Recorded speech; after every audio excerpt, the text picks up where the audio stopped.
Imagine a crop duster with Hellfire missiles hunting terrorists in the Sahel.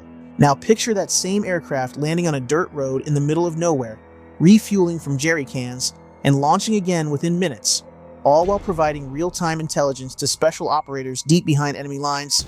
Meet the OA-1K Skyraider II, the Pentagon's $3 billion bet that sometimes the best solution to modern warfare isn't more technology. It's taking something bulletproof simple and making it deadly smart. This tail-dragging throwback just became the U.S. Air Force's first propeller-driven attack aircraft in 50 years. And the reason might surprise you. The OA-1K Skyraider II officially entered service with Air Force Special Operations Command in April 2025, marking a radical departure from America's typical approach to air power. While the Pentagon pours billions into sixth-generation fighters and hypersonic missiles, SOCOM quietly bought 62 modified crop dusters, and they might just have outsmarted everyone. Here's what we're diving into today. First, we'll break down how this agricultural aircraft became a hunter-killer platform that can operate from strips shorter than a Walmart parking lot. Then, we'll explore why special operators specifically wanted something that looks like it belongs in a 1950s war movie. We'll examine real-world scenarios where the Skyraider II changes the game entirely, from counterterrorism in Africa to potential operations along the U.S. Mexico border. And finally, we'll tackle the elephant in the room: why critics think buying propeller planes for modern warfare is insanity. The timing couldn't be more critical. As America shifts from 20 years of counterinsurgency to preparing for great power competition, you think slow propeller aircraft would be obsolete. But here's the thing: while everyone's preparing for World War III, special operations forces are still hunting terrorists in places where the nearest paved runway is 300 miles away. The Skyraider II isn't trying to dogfight Chinese J-20s. It's solving a completely different problem that jets simply can't handle. But there's something even more intriguing happening here that nobody's talking about yet. Let's strip away the military jargon and understand what makes this aircraft tick. The OA-1K starts life as an air tractor, the AT-802, the same plane that sprays pesticides over cornfields in Iowa. Air Tractor builds the basic airframe in Olney, Texas, then ships it to L3 Harris in Tulsa, Oklahoma, where the magic happens. They essentially turn a flying pickup truck into a special operations Swiss Army knife. The heart of this beast is a Pratt & Whitney PT6 A67F turboprop engine cranking out 1,600 shaft horsepower. Think of it as strapping a small jet engine to a propeller. This gives the Skyraider II something jets can't match: the ability to loiter for over 6 hours at just 90 knots. That's like driving your car at highway speed for half a day without stopping for gas. Here's where it gets really clever. The aircraft carries 740 gallons of fuel, split between wing and fuselage tanks. But unlike a jet that guzzles fuel like a teenager with a credit card at Starbucks, the Skyraider sips it. This translates to a 6-hour endurance at 200 nautical miles from base. Basically, it can circle overhead all day while special operators do their thing below. The sensor package would make any spy satellite jealous. 2 WESCAM electro-optical turrets, the MX-15 and MX-20, provide day, night, and infrared imagery that can read a license plate from 15,000 feet. But here's the kicker: unlike a drone operator sitting in Nevada, the Skyraider's crew is right there, talking directly to the guys on the ground, seeing what they see, making split-second decisions without satellite delay. Now for the teeth. 10 hardpoints carry up to 6,000 pounds of hurt. The standard loadout includes 2 7-round rocket pods loaded with laser-guided APKWS rockets and a dual-rail launcher with AGM-114 Hellfire missiles. Think of it as having both a sniper rifle and a shotgun. Precision when you need it, area effects when you don't. For protection, the Skyraider II packs ANAAR 47 missile warning sensors and ALE-47 countermeasure dispensers. Basically, it knows when someone's shooting at it and can throw out chaff and flares like confetti at a parade. The cockpit and engine are wrapped in lightweight composite armor that can stop small arms fire. It's not invincible, but it doesn't need to be. What happens when you need to operate from a strip that makes a country road look sophisticated? That's when things get really interesting.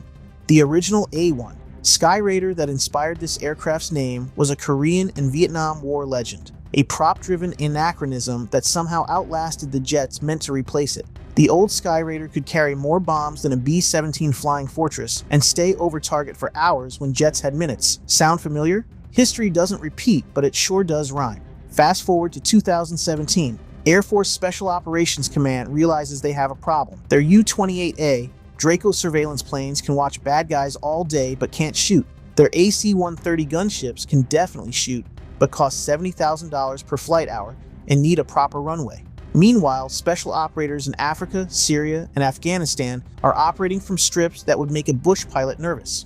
Enter the Armed Overwatch program in 2020. SOCOM essentially said, give us something that can land anywhere, see everything, strike precisely, and not break the bank. 5 companies threw their hats in the ring. Textron pitched their AT-6 Wolverine, basically a trainer with missiles.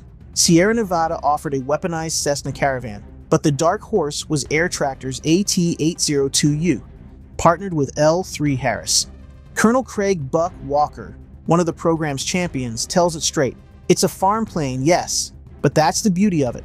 Millions of flight hours, proven durability. You can land it in a field, load it up, and be airborne again in minutes. The AT-802 platform had already proven itself in an unexpected role. Colombia and the State Department had been using armed versions for drug interdiction since 2009. These aircraft had logged thousands of combat hours hunting coca fields and drug runners, essentially beta testing the concept without anyone noticing.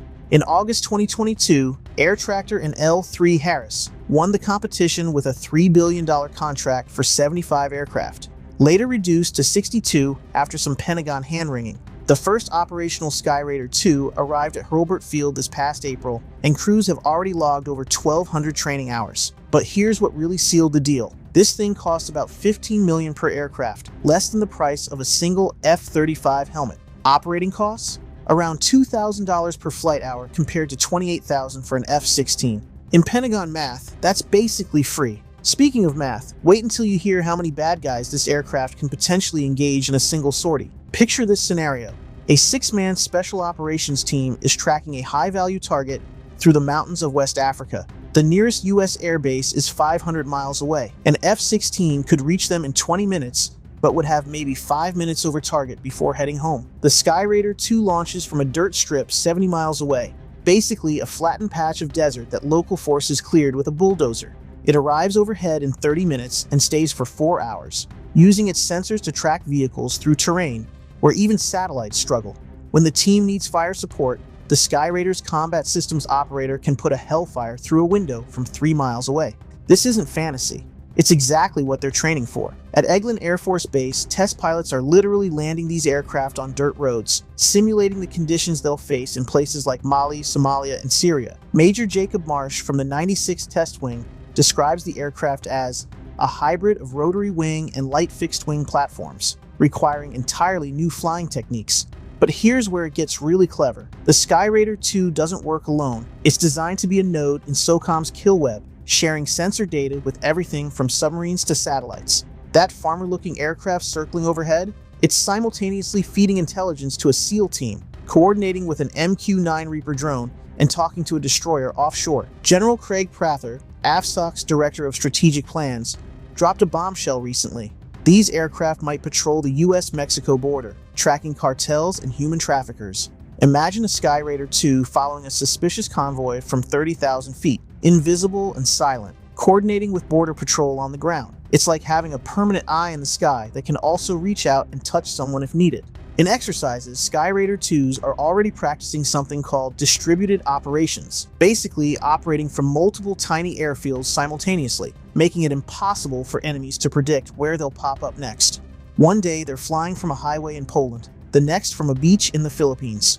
Lieutenant General Michael Conley, AFSOC commander, puts it bluntly, "We have a capability that's uniquely ours, and we're going to shape it into something the rest of the nation might not even know they need right now." The future loadout gets even wilder. AFSOC is testing integration with the Enterprise Test Vehicle, a low-cost cruise missile that costs less than a luxury car. Imagine a Skyraider II carrying a swarm of these, turning a crop duster into a cruise missile truck. One aircraft could theoretically engage dozens of targets in a single mission, but not everyone's convinced this is genius. Some think it's genuinely insane.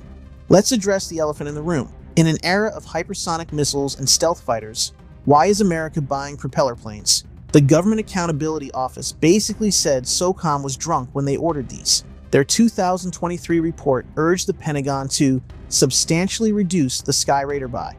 arguing the program was designed for Afghanistan, a war we're no longer fighting. They've got a point. Against any competent air defense, the Skyraider II is target practice. Look at Ukraine. Russian helicopters flying low and slow are getting swatted like flies by shoulder-fired missiles and drones. Critics argue the Skyraider would face the same fate against any enemy with basic air defenses. It's not stealthy, it's not particularly fast, and it sure as hell can't outrun a missile. There's also the opportunity cost argument. For the price of 62 Skyraiders, you could buy several hundred Switchblade drones or upgrade existing platforms with better sensors. Some Pentagon officials privately question whether manned aircraft doing this mission even makes sense anymore. Then there's the practical stuff nobody talks about. The Skyraider II is the Air Force's first tailwheel aircraft in 50 years. That little wheel at the back instead of the front. This means completely rewriting training manuals and dealing with ground handling characteristics that went extinct when Eisenhower was president.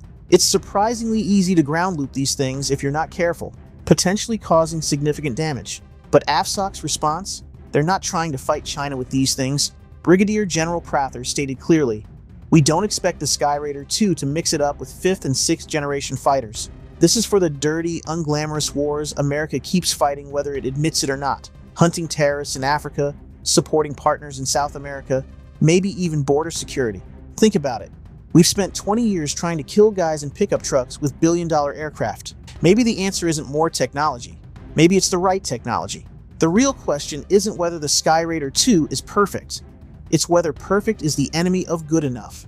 The OA-1K Skyraider II represents something profound about American warfare in 2025, a recognition that not every problem needs a hypertech solution. Here's what we've learned. This modified crop duster can deliver more persistent firepower than aircraft costing 10 times as much. It can operate from strips that wouldn't qualify as driveways in most suburbs. It gives special operators something they've never had, an aircraft that can live with them in the dirt, not visit from some pristine airbase hundreds of miles away. The key strategic implications are staggering. First, it democratizes air power. Small special operations teams can now have dedicated air support without the massive logistics tail of traditional aircraft. Second, it fills the gap between million-dollar missiles and boots on the ground. Sometimes you need something in between. Third, it signals that America is serious about competing in the gray zones where most conflicts actually happen, not just preparing for the big war that might never come. The Skyraider II is already deployed for training at 4 bases, with international interest from 22 countries. L3. Harris has expanded production capacity, betting that this ugly duckling might become the export success nobody saw coming. But here's the real genius. By choosing simplicity over sophistication, SOCOM created something that actually works. While the Pentagon spends decades developing aircraft that cost more than some nations' entire defense budgets, special operators will be out there today, doing the job with a militarized tractor.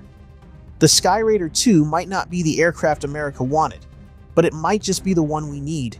It won't win any beauty contests, it won't break any speed records, and it definitely won't star in the next Top Gun movie. When special operators are in trouble in some forgotten corner of the world, that distinctive turboprop growl overhead might be the most beautiful sound they've ever heard. So here's the question I'll leave you with. In an age where we're developing AI-powered murder drones and hypersonic missiles, is the Skyraider II a brilliant return to basics or a dangerous anachronism? Drop your thoughts in the comments. Is simpler actually better? Or is SOCOM fighting the last war with yesterday's technology?